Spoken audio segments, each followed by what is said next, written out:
Oublie le fait qu'une personne puisse t'aimer inconditionnellement si toi-même tu ne t'aimes pas inconditionnellement. Oublie le fait qu'une personne ou qu'une chose puisse oser entreprendre et faire des choses pour toi si toi tu n'oses rien faire pour toi. Oublie le fait que les personnes que tu aimes puissent ne pas te juger et t'aimer dans tout ce que tu fais, dans ton entièreté, si toi-même tu te juges à chaque fois. En clair, rappelle-toi qu'on est des grands enfants et qu'on agit par mimétisme. C'est-à-dire que, regarde les enfants, si tu leur dis de faire quelque chose, ils ne vont pas forcément le faire. Les enfants ne font pas ce que tu dis, ils font ce que tu fais. Donc c'est pareil pour toi, tu ne peux pas demander à d'autres personnes de t'aimer si toi tu ne t'aimes pas et tu sais très bien qu'au fond, l'amour vient d'abord de soi.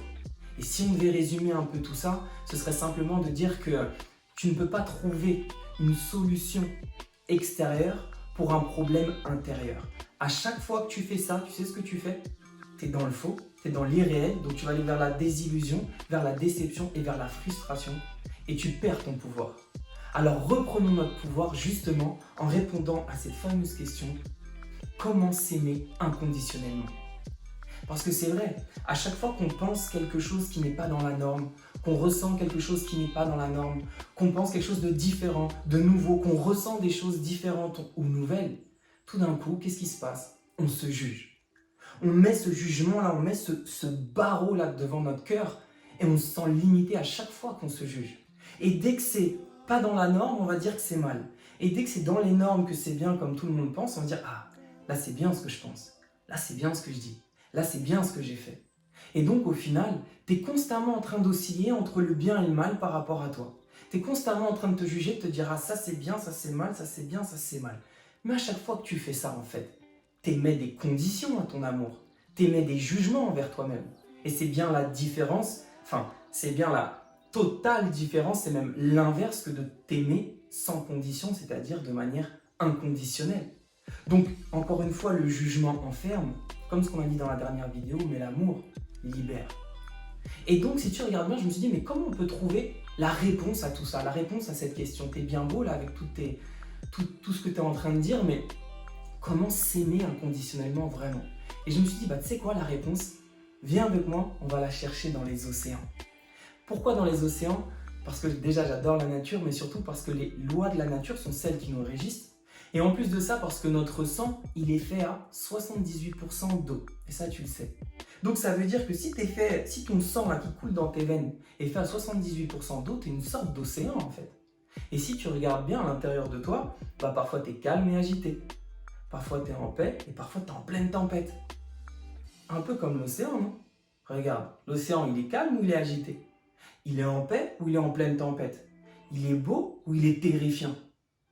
Un peu de tout à la fois, non? Il n'est pas l'un ou l'autre, il est l'un et l'autre, et c'est pour ça que tu l'aimes. C'est pour ça que tu l'apprécies, c'est pour ça que tu es en admiration devant cette immensité. Et d'ailleurs, quand il y a des tsunamis qui ravagent je sais pas combien de centaines de milliers de personnes, tu dis quoi? Tu dis: ah, l'océan, t'es méchant.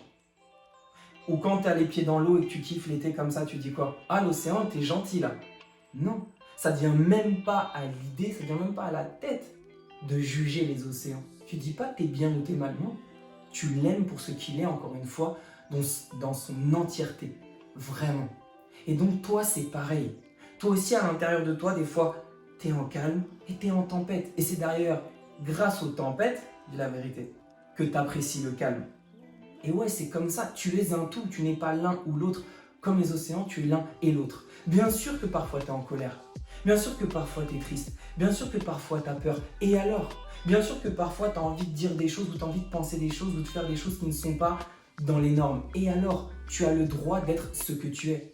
Dis-toi bien une chose, à chaque fois que tu vas vouloir te battre contre toi, tu as perdu d'avance. C'est comme si, imagine si tu veux te couper de tes sentiments, de tes émotions ou de choses qui sont à l'intérieur de toi, c'est comme si les océans essayaient de se couper de vagues. T'imagines l'océan, il se dit: bah tiens, j'ai une vague qui arrive, non, je me coupe. C'est pas possible.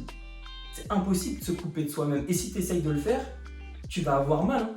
J'ai un épisode de Game of Thrones qui me vient, je suis à fond dedans en ce moment, mais ça va te faire mal si tu essayes de te couper de toi-même.